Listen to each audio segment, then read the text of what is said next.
All right, what's going on, Navy Vet 88? Salute to you guys, man. I appreciate you for tuning back in to another video. All right, so today's video, this is going to be about my top 5 upgrades that I did to my pistol, my EDC pistol. It serves a multitude of roles: EDC pistol, home defense pistol, range day pistol, pretty much anything that I really needed to, fill that void for what I'm looking for when it comes to having a firearm. Now, starting off, these upgrades are going to be my own specific ideas and my own specific opinions. So these aren't anything that I feel are the go-to end all be all when it comes to having your top 5 upgrades that I feel like you need on your firearm. All right, so starting off, we have our T-Rex Arms Raptor holster. As you can see right here, logo insignia is T-Rex Arms. We have our claws right here. This claw actually is to help it stay more protruded, keep it from protruding out and keep it more pushed in against your belt line. This is an inside the waistband carry holster. So my first take that I'll start with on upgrading your firearm, upgrading your pistol is going to be upgrading your holster, because regardless of what you're carrying, whether you're carrying something that I feel like is a $2,000-3,000 pistol, all the way down to a $200 pistol, if you don't have a good holster to put it in and get retention and being able to draw it when you need it and it not fall out when you don't need it, that pretty much is my number one takeaway. So starting off, I'm going to say having a holster. And like I said, right here, we have the T-Rex Arms Raptor holster. I've had this holster for a while. It is light compatible, as you can see right here. So if you see this groove or this little indentation right here, this is for a weapon light that goes inside of it. So it makes sure that everything is secure, snug, fits, and it's not bouncing all over the place. And you got a secure purchase every time you go and grab it, and you can kind of get that audible click when you go in as well as when you're coming out. So you know it's in and you know when it's out. Starting off, like I say, first upgrade I think you should do is get you a really good holster. Now there are plenty of other holsters out on the market for different companies. Of course, T-Rex Arms, Axis, Tier 1, DeSantis, and the list goes on and on and on. But like I said, a holster is your number one upgrade that I feel like you should probably go ahead and have. But again, this order is not any particular. I'm gonna just go ahead and name them off as I bring them to you. All right, so we're gonna ensure that this weapon is clear and safe. As you can see, nothing inside, no magazine. All right, so secondly, we're gonna come with the weapon light. Now, I think the next pretty much upgrade that you should probably go with is a good solid weapon light. Now, there are so many different other brands: Mod Light, Streamlight, Surefire, as you can see right here, and the list goes on and on and on. SIG makes weapon lights and a host of other places that you might be able to find on Amazon also for a cheaper price. Now, this weapon light here is somewhere around the $300 mark. I'm not sure. I've had it for a while, but I want to say I spent about maybe $330 for it, if I'm not mistaken, but I could be wrong. Don't quote me on it. The upgrade that I feel like you should have and everybody should have would be a weapon light and a very sturdy, secure, dependable, well maintained, well tried, true, and tested weapon light. All right, so as you can see right here, this weapon light has a function on the tail caps, as you can see right here, to twist it down for continuous on and off, and as well as the reverse angle for continuous on and off. And if you have it back in the center and you just pretty much push into it for a momentary, so if you are drawing and you need to use your thumb, as I would use here, to ensure that I'm able to pretty much cut it on momentarily, then I can do that. So this weapon light, I feel like it's just premier, guaranteed, as far as what I would pick with upgrading your pistol, um, as a necessity upgrade. So there you go, weapon light. So next up, we would go with our iron sights. These are not the factory iron sights that come with the Glock 19 pistol, which they're typically like a plastic iron, depending on, I think the front's plastic, the rear's iron, I think, I'm not sure. But we upgraded these iron sights right here. These are the Ameriglow iron sights, as you can see right here, and they are suppressor height sights, and they also have the tritium.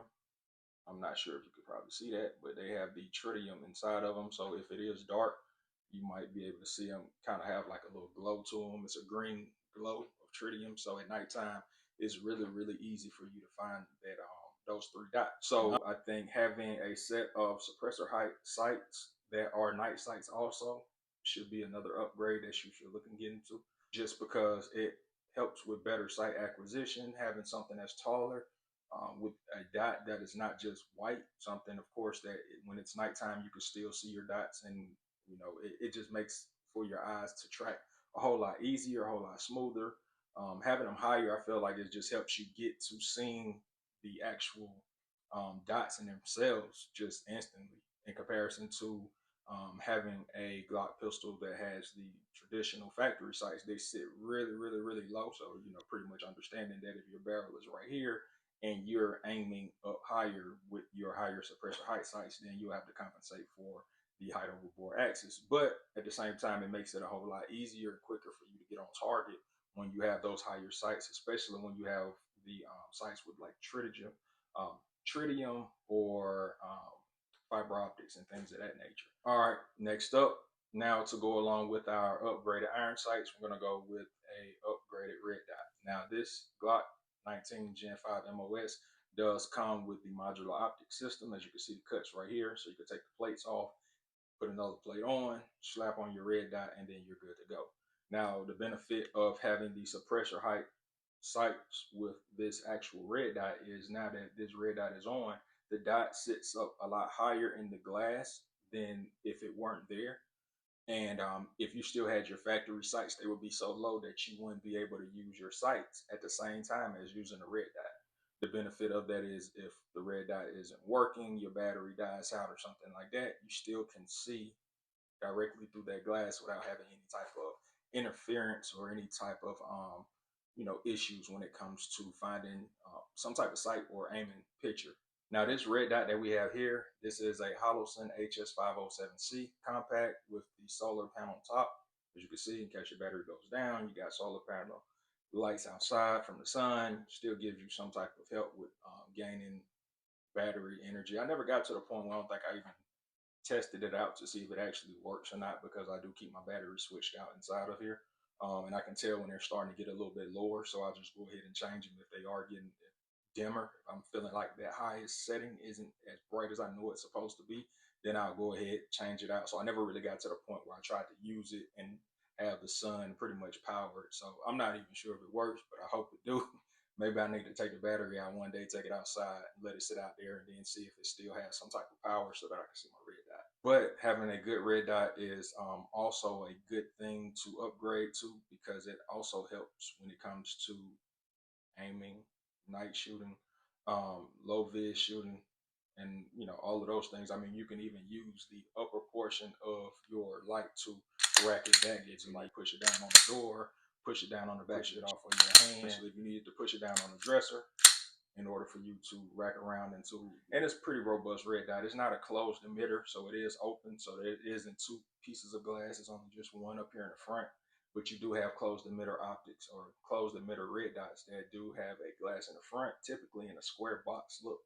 And it has a glass in the back, so it keeps from dust and debris and dirt and stuff like that from getting inside of it, because it does happen. If you carry these pistols long enough and you carry the red dot long enough and you're putting it in your holster, out your holster, or you put your holster on and off, putting it in different places in your house, maybe in your drawer, your safe, take it out, whatever, dust will accumulate. You will start to get, trash, fingerprints, and all that kind of stuff on your glass. So it's good to keep a little glass cleaner rag or something like that, or lens cleaner, and just kind of rub it around in the mornings or at night, depending on when you want to store your firearm. But having a red dot is a very intricate part of running upgraded iron sights and vice versa. All right, so before we get to our fifth upgrade, I want to go ahead and talk about our honorable mention, which is the Neomag clip. Now, if you see this Neomag clip, it pretty much is self-explanatory. It's a magazine clip. You put it down in your pocket. So if I'm in my left hand pocket, pretty much look like a clip on top of my jeans or pants. From there, I'd have a magazine tucked in my pocket. With this extended base plate, it's easy for me to index my finger if I needed to draw it. And then there you go. And it keeps it really discreet. Of course, this magazine base pad is not as discreet because it's so shiny. It has stuff written all over it. So anybody in the know would recognize what it was. But for the most part, person out of the know, they wouldn't know what it was. But they probably think it's a phone clip or something like that. But it does help with keeping your magazine sitting up higher in your pocket, so you don't have to reach and dig down in there, especially if you have pockets that are kind of deeper. And if you're trying to get to it in a hurry, if you want to do a quick really tactical reload or something like that, you don't have to worry about jamming your hand all the way down into your pockets and trying to find it. You pretty much bring your index like you're indexing, and then there you go, it's right out of your pocket. So that is our honorable mention before we get to number 5. All right, so our last one is going to be increased ammunition, um, increased magazine capacity. So what we have right here is a standard Glock 19 magazine, which holds 15 rounds, as you can see. And on the end, we have a Strike Industries base plate, which holds an extra 5 rounds once you install it. What's crazy is once you install it and you load it all the way to the max capacity, you start to get a little jingle. Now, I'm not sure what it is, so if somebody knows, let me know. But I get it all the time when I go to add base plates. I'm not sure why, but it does give that little jingle. So now this is a standard 15 round magazine, and because this is a +5 base plate from Strike Industries, it goes 20 rounds. So I have 20 rounds here, and then I'll have 15 rounds in the actual firearm itself, which will be in a flush magazine capacity or flush magazine configuration.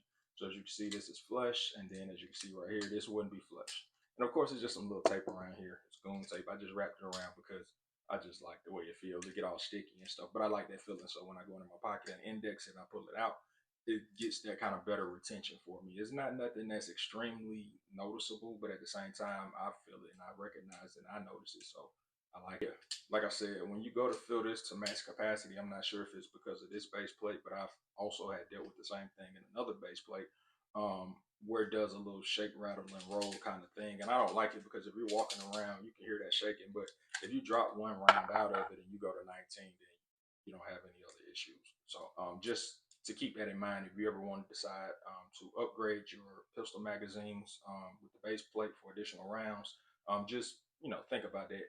It could be me, it could be my own situation. Maybe nobody else has dealt with it, but I deal with it all the time for some reason. So I'm always having to drop one round out just so I can avoid that extra shaking noise because nobody wants that additional noise shaking and moving when you're walking or running, jogging, what have you. All right, so that's it. Those were my top 5 pistol upgrades that I wanted to share with you guys, get you guys feedback, opinions, hopefully help somebody out. Hopefully somebody can pretty much, school me and let me know like, hey, maybe I need to change this out for that or this for that. But so far, I like the upgrades that I've done. I don't have anything that is too crazy that I feel like would really affect the functioning of the firearm, which is why I don't upgrade my triggers. Now, when it comes to shooting AR-15s and things of that nature, then yeah, I will upgrade a trigger. I will change a trigger out just because I'm more familiar and I'm more comfortable changing out triggers on rifles than I am on something like a handgun. I feel like I'll probably have to use my handgun a whole lot faster, or the percentages are a whole lot higher for me using a handgun over using that rifle anyway. So to be on the safe side, I never mess with the triggers for any type of handgun, period. Now, if I got a handgun that I wanted to use that I just wanted a better trigger and I felt like it needed to be changed out, then chances are I'll probably have bought a pistol that already has a really, really good trigger that is above standard average trigger pull and all that kind of stuff. So I probably won't even need to change that out. I don't know why I'm just kind of picky when it comes to changing out certain things on pistols, and triggers and magazine releases are really just, two of those things that I really don't like to mess with. I mess with the sights and stuff like that. I'll put stuff on the slide, slap stuff up under it. I'll even do some dremeling. But for some reason, just messing around with magazine releases and messing around with triggers is not my thing. I don't feel secure enough to do it for myself. But maybe if I took it to a gunsmith, maybe I feel a little better. But at the same time, hands are fairly strong, fingers are fairly strong. So the trigger pull on most pistols that I carry, trigger pull is around maybe 5.5 pounds or something like that. So I don't have any issues with getting good shots, first shots, follow up shots, or anything like that because of the trigger weight. Maybe if I wasn't that strong in my fingers, maybe I would need to upgrade that trigger to something lighter. But honestly, I shoot just fine with the standard stock MOE style, pistol triggers. Now, as far as shooting upgraded triggers on rifles, I feel like you can notice the difference. It's like night and day once you upgrade a rifle's trigger to something better versus when I've shot triggers on pistols that people have upgraded. Maybe it been the CZ with the Cajun Works trigger, or maybe somebody dropped the Apex inside of one of their Glocks. And in comparison to shooting my pistol and then going to shooting theirs, I really can't tell too much of a difference. And if anything, if you're not an experienced shooter, that difference of increase or decreasing that trigger pull will hinder you more than it'll help you. But that's just my opinion. I know that was a little side tidbit that I threw in there about the whole trigger thing. But that's it for this video, man. I appreciate y'all for tuning in.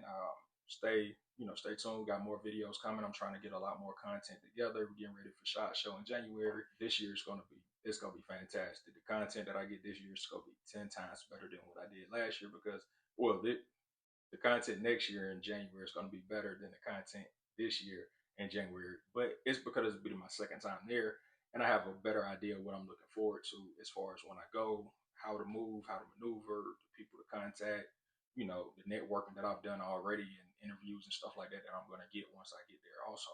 So stay tuned for that. I'm looking forward to that. And I appreciate you guys for watching this video. So it's Navy Vet 88. I'll let you guys. Peace.